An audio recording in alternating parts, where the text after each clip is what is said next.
Dr. Ashish Dengra, Diabetes, Thyroid and Obesity Specialist, Director of Mahi Diabetes Thyroid Care and Research Center from Jabalpur, Madhya Pradesh. Today we are here in the RSSDI annual meeting, and I would like to tell you that my topic was, does lowering of triglyceride is effective in reducing the cardiovascular events?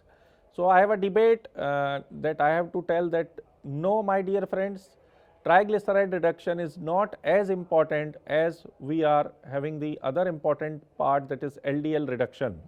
So basically the non-HDL cholesterol and the small dense LDL is a major culprit for coronary artery disease or CVD risk, and so the reduction of triglyceride is, as per se, in the studies have not shown the positive benefits, like the strength trial and the various trials done with the omega-3 fatty acids. They have not shown, in spite of a reduction of triglyceride by 19%, they have not shown the positive benefits in the cardiovascular risk reduction. So the most important part is reduction of the LDL, and maintaining it below 70 will help you to prevent the cardiovascular disease.